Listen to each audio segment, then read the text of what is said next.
Welcome to The American Dream, a show that started right here in San Diego, America's finest city, that now spans positive media all across the country, real stories in real neighborhoods. Hi, I'm your host, Craig Sewing, and here's The American Dream. Welcome to The American Dream, a real show, not a reality show. The real estate, the lifestyle, the culture. It's not just about what you're living in, but the community you're going to live in. It's The American Dream.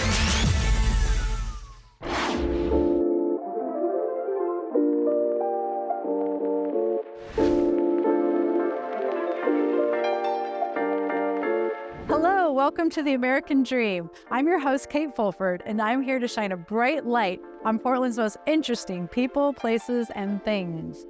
The focus of today's episode is amazing design. So first, we're going to meet at the Houston Blacklight, which is one of Portland's coolest new bars. And I'm going to talk with my guest, Kate Blair, an amazing wallpaper designer. She actually designed the custom wallpaper at the bar. You ready to check it out? I'm so excited to talk to her. Let's go.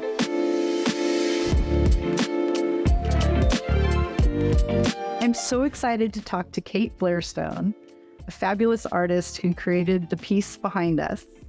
And Kate, I'd love to know how you got started in wallpaper design. So I started out working in restaurants, kind of doing all the things that the owner didn't want to do. So I had this background in, marketing, social media, designing menus, and this unused BFA sitting around, the way people do.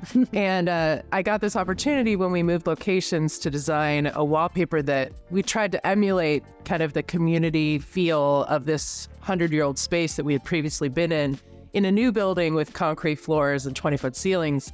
So it was like, how do we bring this identity into this new space that the look and feel was so different? So I love to kind of bring identity to life in a way that feels super immersive.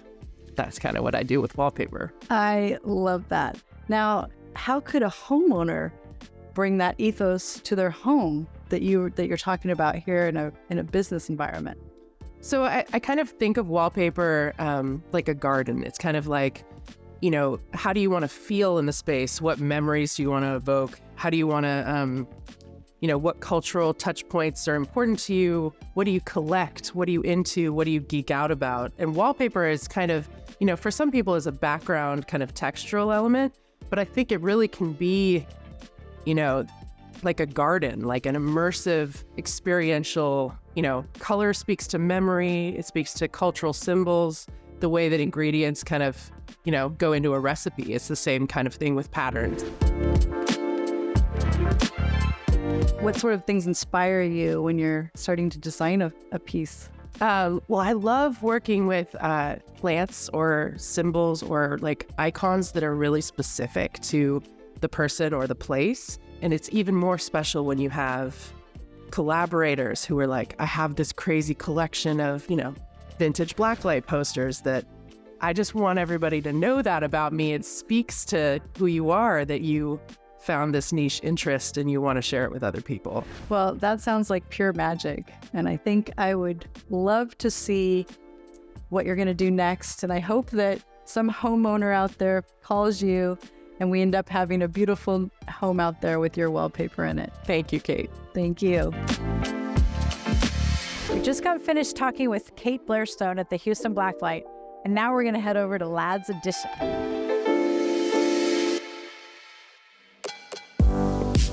I'm excited to share Portland's oldest and most unique planned neighborhood, Ladd's Addition. This was designed by William S. Ladd in the late 1800s. The layout was designed in a radial pattern, which was quite a breakaway from Portland's grid layout. I love the variety of architecture seen here.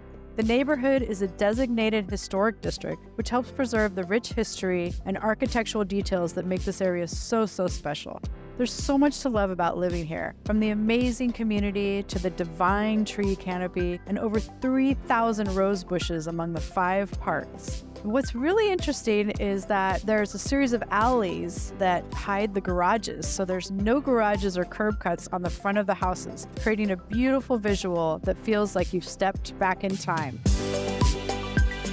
Thank you so much for joining me today on The American Dream. It was such a pleasure to shine a light on Kate Blair, the Houston Blacklight, and this gorgeous neighborhood of Ladd's Addition. I'm Kate Fulford, and I can't wait to see you next time.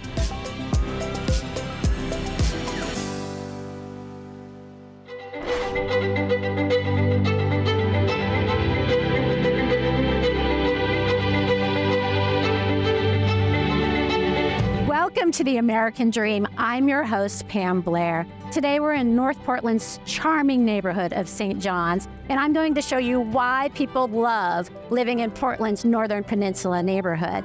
We're going to start out with a little stroll to an adorable mid-century modern home to meet up with Eric Wheeler of Positively Pacific Northwest Walking Tours.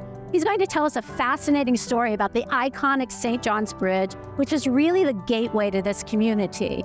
And then because Portlanders love their brew as much as their bridges, we'll head to Occidental Brewery for a tour and a taste. Ready? Let's go. St. John's is such a unique neighborhood because it has that friendly small town feel, yet you're only 15 minutes to downtown Portland. It's full of locally owned businesses, including great eateries and coffee shops. Being a nature lover and an outdoor enthusiast, the fact that I can walk or bike across the St. John's Bridge to literally the entrance of Forest Park with 80 miles of trails, or even a couple blocks to the river and hop on my stand-up paddleboard anytime in the afternoon, it's such a huge perk. I'm here with Eric Wheeler of Positively Pacific Northwest Walking Tours, and we're going to talk about the St. John's Bridge. And Eric, I have a feeling that you and I have a similar fondness for this iconic bridge. So how did such an amazing bridge end up in a very unassuming place like St. John? Well, indeed. And there is a great story back here, of course. And so it's the 1920s. It's the late 1920s. America is on wheels, and city after city after city are building new bridges. The city of Portland in 1926 had 3 new bridges, but the people in St. John said, we want a bridge. So there was a community-wide effort to lobby Multnomah County to get a new bridge.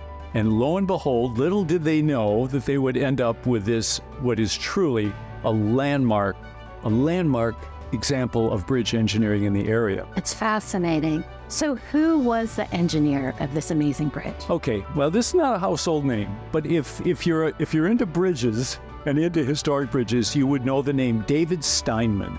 And as he's looking back in his career, a reporter asked him, what bridge are you most proud of? And he said, without hesitation, it's the St. John's Bridge, because in that project, there was more of me in that bridge than any other bridge I built. And so that kind of gives me chills to think about that. And as we look at this bridge, we look at the repetition of these Gothic arches, these pointed arches. You can see from the very foundational piers all the way to the top of the spires, is you see this repeated form that is Gothic. And that's why we call the park, it's called Cathedral Park. So in some ways, what Steinman was after was to resonate with, was to replicate in some way the grandiosity of the Gothic cathedrals in Europe in the medieval era. And that's what we have here in the St. John's Bridge. So it's much more than transportation. It is that, but it's also an expression of the highest, if I can say, one of the highest expressions of bridge engineering in North America. Well, it's clearly a powerful expression and a work of art. I feel so grateful that we have this in our community, and it's been such a pleasure chatting with you and hearing your passion about the bridge. Thank you so much for being here with us today. Thank you, Pam. It was my pleasure.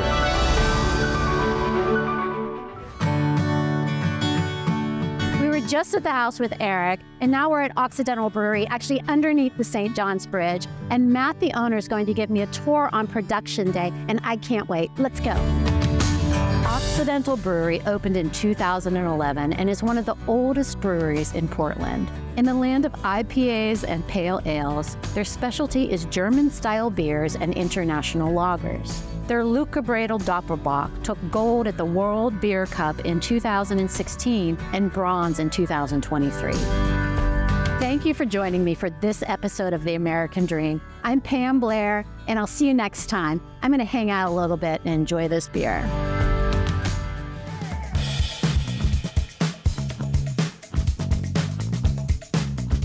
Welcome to American Dream TV. I'm your host, Adriana Foki, and today I'm bringing you to a really cool happening in the Portland area, the 6th Brazilian Festival. This is a relatively new event. We have only had a handful of them, but this one in particular has attracted some world-renowned artists that are soon going to be showcasing their talents on stage for us. The event's about to happen. I am so excited. Come on, let's go.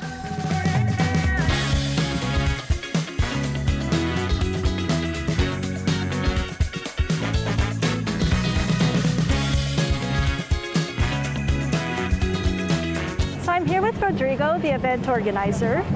Rodrigo's a very active member of the Brazilian community.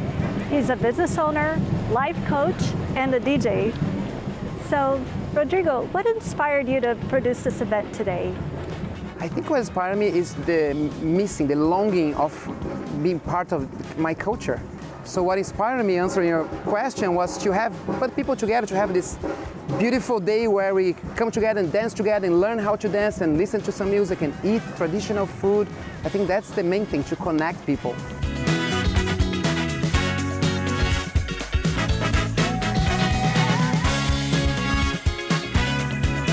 What are we celebrating here today? We are celebrating many things. First of all, Independence Day, September 7th. Also, we're celebrating just Brazilian culture. You know, as I said, we have this music and dance and art, as you can hear. There's so much involved. And now it's becoming a little bigger, where there's a Brazilian festival and inviting other cultures now. I think the energy that you bring has just translated to all the performers and guests at the show. Thank you so much. Totally. Thank you for being here and record this amazing, celebration.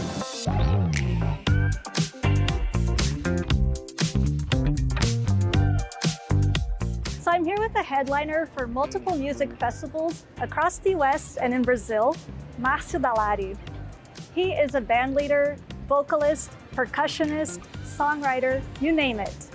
Márcio, why are festivals so important to the community? In my humble opinion, festivals are crucial for communities that come from other parts of the world to express themselves in a different way than they are known for as hard workers. They also put a lot of passion, blood, sweat, and tears into beautiful expressions of art.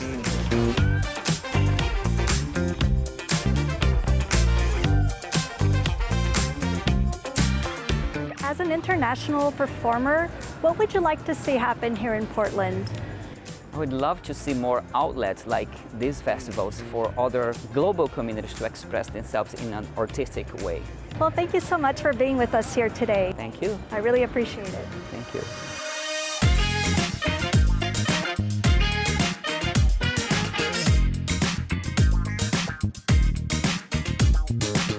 Greta's going to be playing the surdo, which is a Brazilian drum, for Bloco Alegria, which translates as the joy block.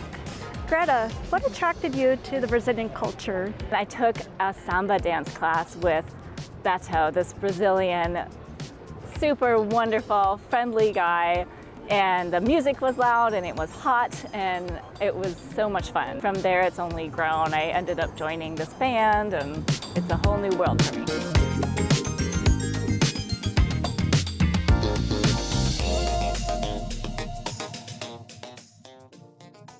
Tell us a little bit about the name Joy Block, Bloco Alegria. What does that mean? They're like block parties, I guess, kind of, but they turn into parades.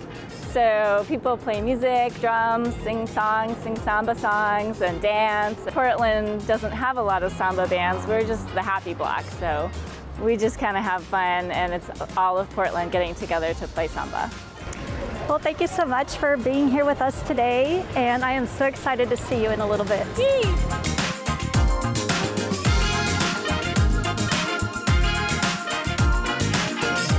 I truly hope you have enjoyed today's episode. Catch me again on my next adventure here on American Dream. I'm your host, Adriana Foki. See you on the next one.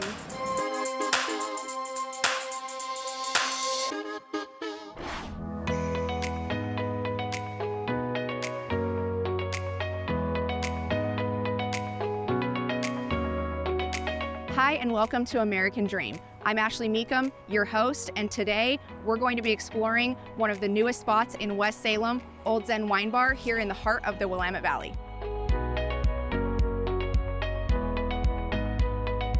Despite being one of the biggest cities in the Willamette Valley, Salem didn't have a wine bar until now. Today, I'm gonna hang out with the owner, Nate, and get to talk to him about what inspired him to open a wine bar here in Salem and what they're doing differently. Let's go check it out.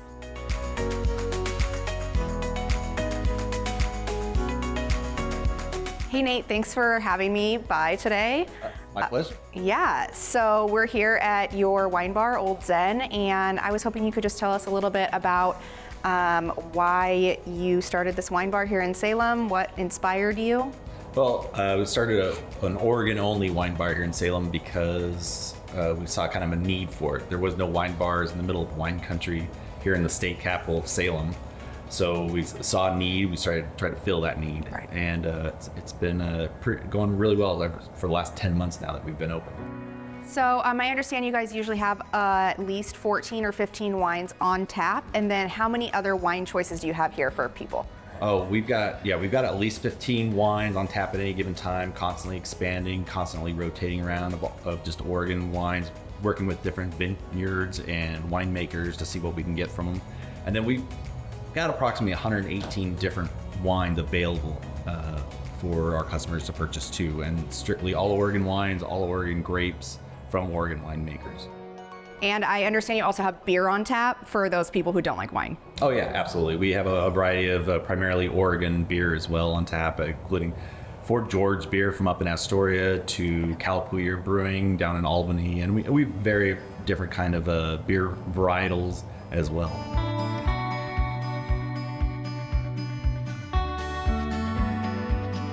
And I know you're doing some other really cool things to promote other local businesses. Can you tell us a little bit about that? Absolutely. We've been welcoming a bunch of West of Salem food into our establishment from different restaurants. If somebody brings in food from a West Salem restaurant, they get $1 off their first glass of wine or 10% off their first bottle of wine. We've also had great relationships with other restaurants from downtown Salem like Basil and Board, who offers a discount on food that's brought into here from there.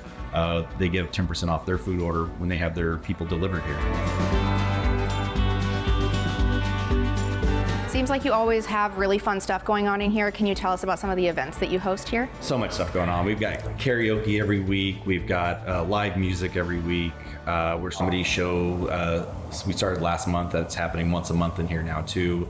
Movie nights, open mic nights where we have a bunch of local artists from not only the local area, but we've had artists coming in down from Portland just to perform down here. So while I'm here, do you want to tell me about some of your favorite wines? Absolutely. In fact, let me pour you a glass of one and tell you some of the smaller winemakers that we have in here, which is great. Awesome. Perfect.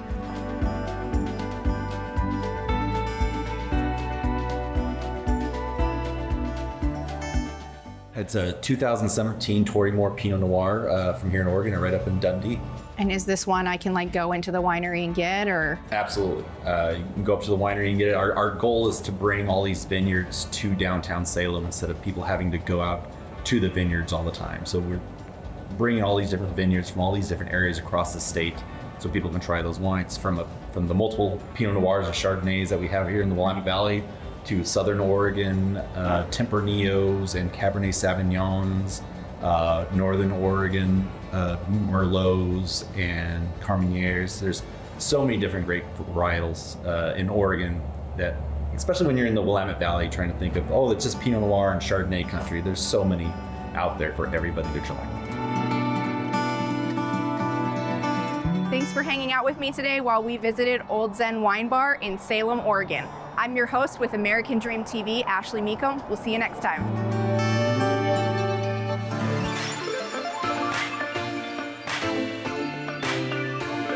Hi, welcome to the American Dream TV Selling the Willamette Valley. I'm your host, Roxy Howell, and today I can hardly contain my excitement as I'm about to take you on an exclusive tour of this architectural marvel. It's Beaver Nation's newest addition to Reser Stadium. Come on, let's go check it out.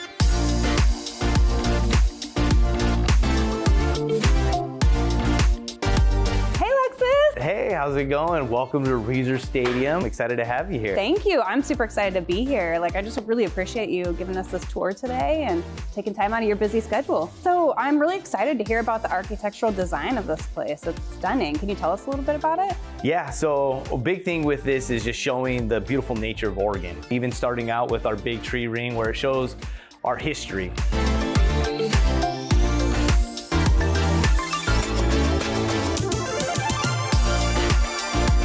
Whoa, this is stunning. Where are we? So this is the Founders Club. This is for our donors that have donated $1 million for the Completing Reser project here. So we're excited to be able to give them an exclusive access, different amenities than most of the other people within the stadiums. They have the bar, they have food, they have a lot of different things that are different as well as a view to the stadium while they're inside. So now coming from the Founders Clubs, we're entering into our Coastal Club. And this is where we have some of our living room boxes. As you can see, you get a great view of the stadium. In these seats, you get 2 TVs that you get to watch the game and replays with. This is a very exclusive spot as well. Beautiful seating and beautiful view of the stadium. Yeah, wow, this is where I'd want to watch my game for sure. We're entering into the Coastal Club. This is actually one of 2 clubs that we have. These are other premium areas that our donors that are sitting in the boxes that get to come in here. They get to come in here and enjoy the bar as well, some food as well, and then we have also a mirrored side on the other side with the Cascades as well. Well, now that we've seen the premium seats, can you show us a little bit of a fan experience? Yeah, we can head down to Beaver Street, which is unique to colleges, where you get to get some great food and a view of the stadium. Let's go check it out. This is the first thing that our fans get to see when they come into the new side. This is where we have all our concessions, great views of the stadium. So I know you received an award in 2005. Is there any chance we can see it? Yeah, won the 2005 Lou Grosso Award, and let's go take a look. This is the 2005 Lou Grosso Award. It's given to the best place kicker in all of College America. So this was a pretty prideful moment for me, especially since my team helped me get to that point. So I was excited to be able to win that award and bring it back to Oregon State. That's awesome, and I hear you have something pretty exciting happening next week as well. Yeah, with all the accomplishments, like with the Grows and everything else throughout my career, I've been inducted into Oregon State's Hall of Fame 2023 class, so I'm really excited about that. Congratulations, that's a big honor. Thank you. Yeah, Your family's really happy for you. Yes, family coming in from all over the nation to come into the Willamette Valley. Wow. So, what's your favorite memory with playing for the Beavers? So, had a lot of great memories. Always beating the Ducks is up there, but in 2006, I was able to kick the game-winning field goal against them to win that game. Ah, that's a good rivalry. Yes. So I want to hear a little bit about what you currently do for the Beavers. So I'm the director of Beyond Football. What my main goal is I work with the football players, is helping them professionally and personally and help them to get careers after they're done playing football. That's awesome. I'm sure that was something that was really, special to you when you played as well. And, Yeah, we definitely, one of the things was I struggled with that transition. And so that's the big goal, is making sure that they don't go through the same experience and they have a lot better experience than I did. That's amazing. What an honor. Well, thank you for giving us this amazing tour. Now that we've seen it all, let's go kick a football. Let's do it.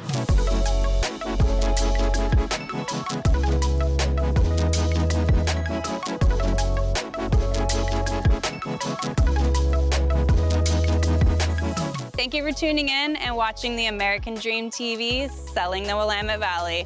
I'm your host, Roxy Howell, and until next time, keep living your dream.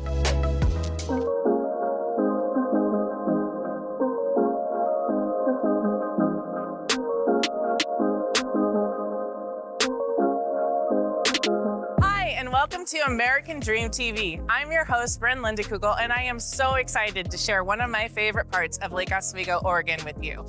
Then we're gonna head up to the hills to see a jaw-dropping custom-built home. Welcome to First Street in downtown Lake Oswego. From gourmet ice cream tasting to Northwest-inspired cuisine, there is something here for everyone. My favorite place on this street is Roomy Simone, a full-service spa and salon located right here in the heart of downtown Lake Oswego. With gift-giving season coming up, I'm going to pop in and grab a quick gift certificate. Come on inside with me and see what this inviting and relaxing space has to offer.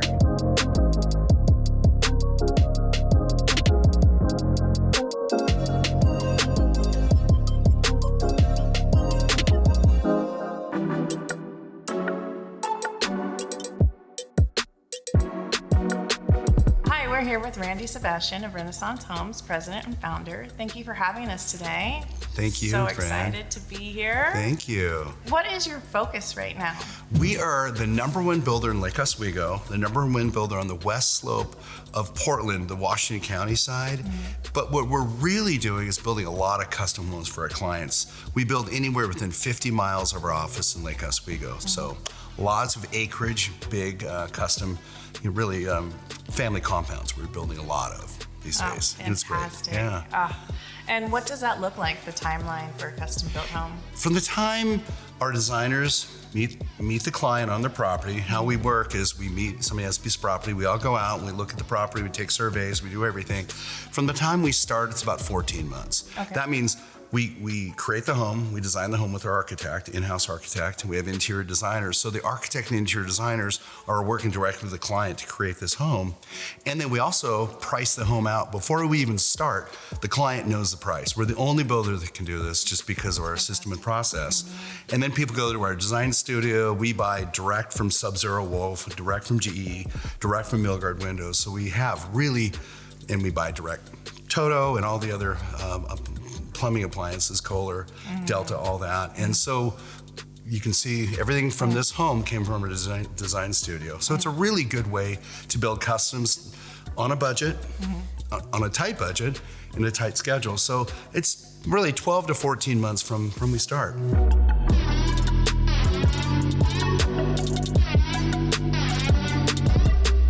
Why should someone build a Renaissance home? Well, been doing this for nearly 40 years, 39 years in counting. Super experienced, built 4,500 homes. So our team, most of my team has been with me for 20 plus years, subcontractors too. So it's all we do. We don't remodel, we don't fix and flip, we only build new homes. And so we're super focused and super efficient at it, and our clients are raving fans. And we have people that are on their 5th Renaissance home. And we're the only branded home where you see the plaques in the driveway, oh, it's a Renaissance home on resale, so we do better on resale than any other builder. And our service, our customer service is second to none. So we really want people to be happy with their home, and we're local, we're here. Office is right in Lake Oswego, I grew up here. Yep. You know, I say I'm the local's yokel, so yeah, you can't.